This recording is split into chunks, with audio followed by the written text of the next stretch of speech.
Hello, everyone. Hope you all are staying safe and healthy during the pandemic. I'm Shri, a privacy engineer working in the privacy incident response space. And today I'm going to be talking about building an effective feedback loop for your privacy program through Privacy IR. The nature provides many examples of feedback loops, and I'd like to pick the snowball effect. If you roll a small snowball down a snow covered hill, it just gets bigger as it rolls and more like magnification. There are two ways of looking at it in the context of incident response. Now, if you're seeing privacy incidents of a certain type affecting a certain tenet of privacy, and if there is no feedback loop established to learn from these incidents, and if there are no preventative measures being developed, the chances are the issue becomes a huge snowball. The other way of looking at it is the more trends you observe and the more analysis you perform on these incidents, the privacy design processes just become stronger over time. Now, let's begin with discussing the important aspects of building a privacy program. So, the foundation for any strong privacy program is undoubtedly its privacy policies. Now, having transparent, clear, and concise privacy policies makes it comprehensible for the users and also helps in building user trust. Additionally, with the growing number of privacy laws, they just mandate privacy policies which outline the privacy practices of an organization. Now, the next block here is risk assessment and compliance.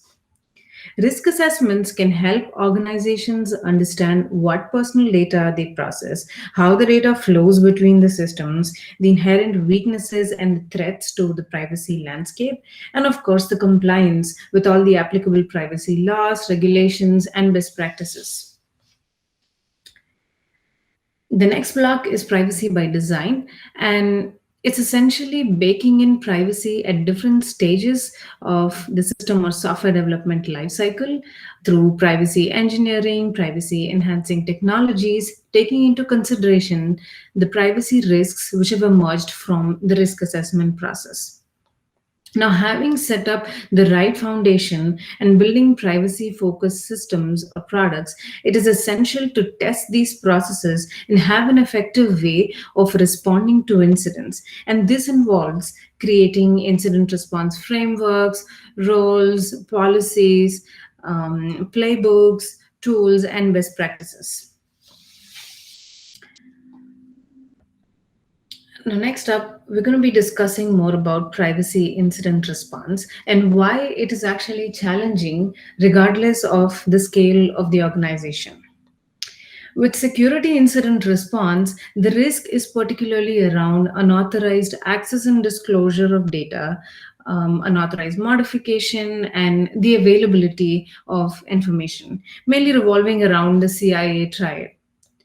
Over the years, there have been significant advancements in the tools and techniques for detection, threat hunting capabilities, and in general, the IR processes have just become mature as well in the security space. In the case of privacy incident response, they come in. I think the incidents come in different flavors, and like processing user data without explicit consent, or oversharing of PII, or not adhering to the retention guidelines, or not adhering the data deletion, not honoring the data deletion requests of users. So, in a nutshell, there is still a lot of unknowns, and the whole privacy IR process is evolving. And as new privacy regulations emerge in United States and across the world, the burden on organizations to actually comply with these breach notification obligations is increasing. And as we all know, the non-compliance with the notification timelines are taken very seriously by the regulators, and heavy fines are imposed. Um, Next up is privacy budget and resources. Now, organizations have already spent a lot of money investing in GDPR programs, the risk assessments, external audits, tools, the privacy workforce, and many more. So, the chances of actually having a dedicated set of budget and resources for privacy incident response is pretty slim, although the concern for privacy still remains high. Incident response involves cross functional efforts from multiple teams. It could be privacy engineers, it could be software developers, the legal team, and some long tail privacy incident pieces require these multiple teams to come together and develop or enhance the existing work and the existing architecture. And it's pretty challenging for incident response teams to keep this momentum going for all these mitigation efforts.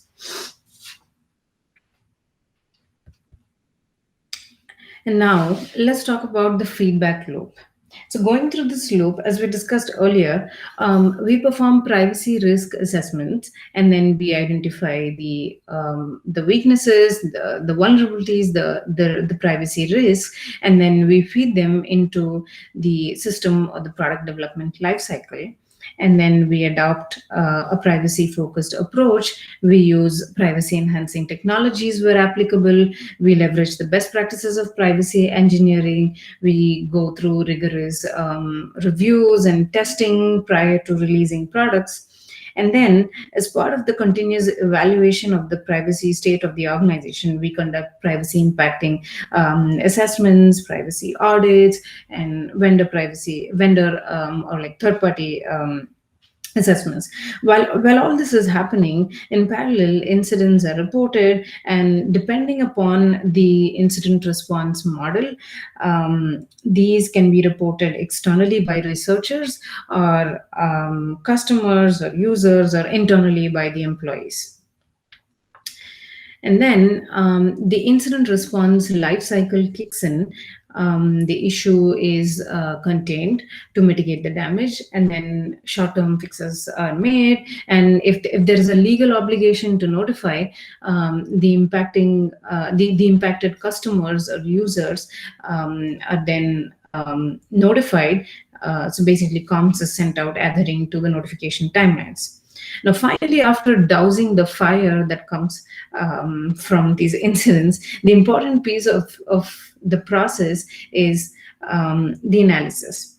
Now, essentially analyzing the root cause of the incident and what led to the failure of compliance.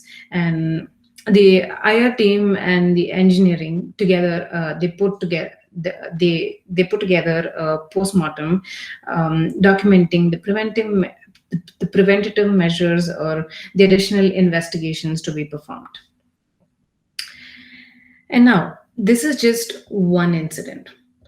So, if we want to see the big picture, not if we want to see, like it is important to see the big picture and identify the incident trends and glean into the actionable insights.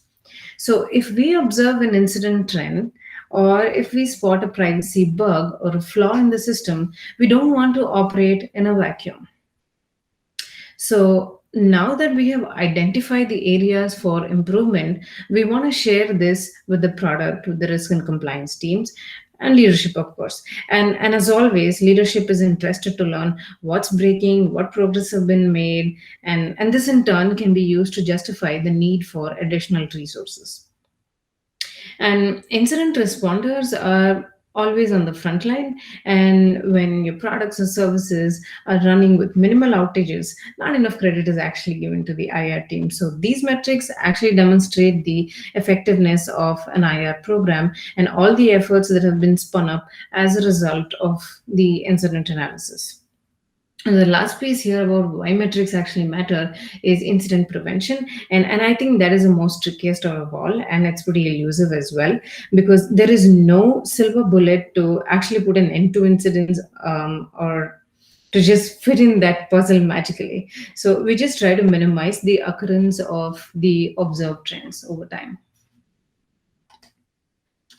So, what are some things to consider while working on privacy incident metrics? So, as with any metrics, data quality is important, and especially when decisions are being made based on them. The one aspect which feeds into data quality is the consistency in tracking metrics. Now, depending upon the organization structure and the operating procedures, there can be one or more privacy teams, or there can be a combined security and privacy IR function. Now, irrespective of this, the incident metrics need to be tracked consistently to have better data. For instance, if we are missing some metadata for a certain class of incidents, the data as a whole might not actually be as effective as it should be. Now, metrics don't always paint the exact picture or define the health of a privacy program simply because it's not complete.